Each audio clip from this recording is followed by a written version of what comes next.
Now, joining me now is Lord Timothy Kirkhope, Conservative peer, who is a former immigration minister, former Tory leader in the European Parliament, and also former Home Affairs spokesman in Brussels.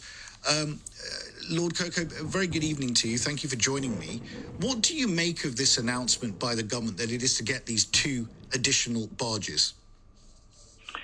Well, I mean, it's a little bit like sort of closing the stable door after the horse has bolted. I myself would congratulate the Prime Minister to the extent that some of the things that he's doing are undoubtedly now likely to reduce the number of people who are risking their lives coming across the Channel in boats to seek refuge in this country.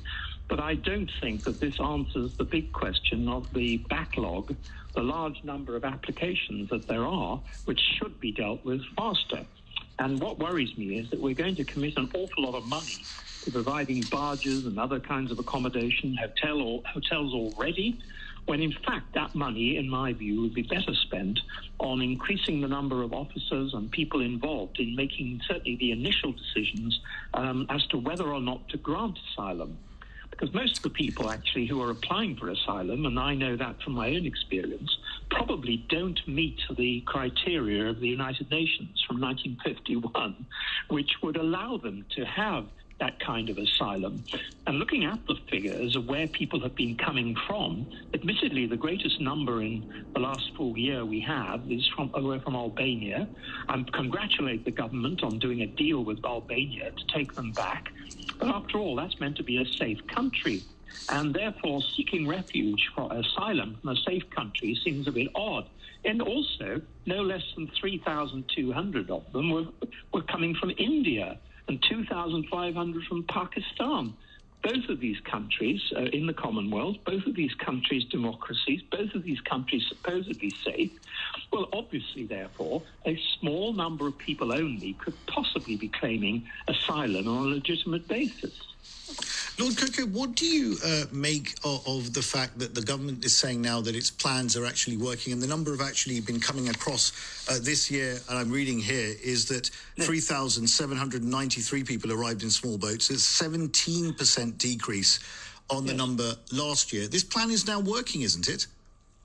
Well, I don't know necessarily whether it's this plan or whether it's weather conditions or whether it is actually more actions being taken by our European neighbours. Undoubtedly, there are enormous numbers who are still coming across the Mediterranean into Italy, Greece and Malta. There are enormous numbers still being settled in places like Germany and France. Our numbers are very small in comparison. They always were, except for a great year in 2002 when we had no less than 103,000 applications for asylum in that year. That went down in the middle of that 2010 to 22,000. So these things do vary year on year. But I have to say that some of the things that I and my colleagues who do not like the present migrant bill would prefer to see are things that the government seem at this late stage to be putting into place. What we now need to do, though, is to go further with our discussions with the EU. We need to go further with our discussions with the French, our immediate neighbours, and work together in a unified way to deal with what undoubtedly is always going to be, from now on, a problem. Migrancy is always going to be a problem for the whole of Europe, including ourselves, and we really need to get a grip on the asylum elements of it, even if we have not yet got a grip on the immigration rules. Well, that's why I suppose Robert Jenrick was in North Africa in the last few days trying to get to the root of the actual issue. You mentioned the backlog, and that's a very serious issue. Still over 170,000 people waiting, I understand, longer than a year for their asylum applications to be processed. Lord Kirkhope, what do you want the government to do to address that backlog issue? Well, I want them to actually start making more decisions. I mean, frankly, in 2022, there were 89,000 applied for asylum. 29,000 decisions were taken out of 89,000, rather than I would have preferred 89,000 decisions. But, of course, it builds up year on year. Unless we get a grip on this and make the decisions, and indeed those decisions for qualified people are not difficult to make. Because, of course, the criteria, as I said, for getting asylum are quite tight. And, you know, it's pretty obvious fairly soon whether someone actually has a genuine case. They have to be in peril of their life or indeed their long-term freedom. Now, to prove that is quite difficult. When I was minister, certainly I think something like 75 to 80% of people who applied did not meet the criteria, and we removed them and sent them back. And that is another thing we need to be doing, getting on with it. Every other country that has this problem is working on that and using their resources in that way and using the law that they have in place already rather than introducing new draconian laws, as we seem to be keen to do right now.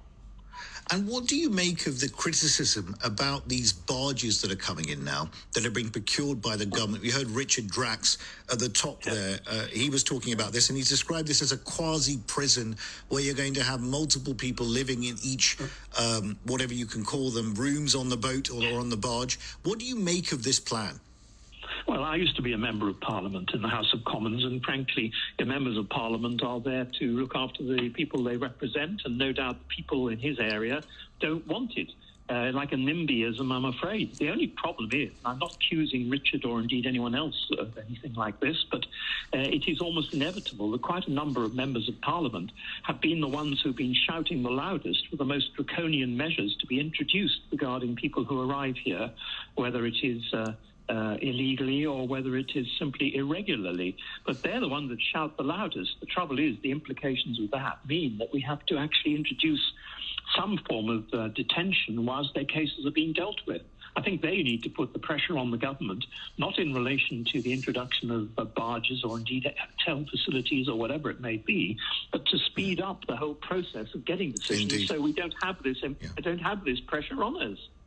I think the backlog point has been made very, very powerfully by you, Lord Kirkhope. Thank you very much indeed. That was Lord Timothy Kirkhope, Conservative peer, who is a former immigration minister, former Tory leader in the European Parliament, and also a former Home Affairs spokesman in Brussels.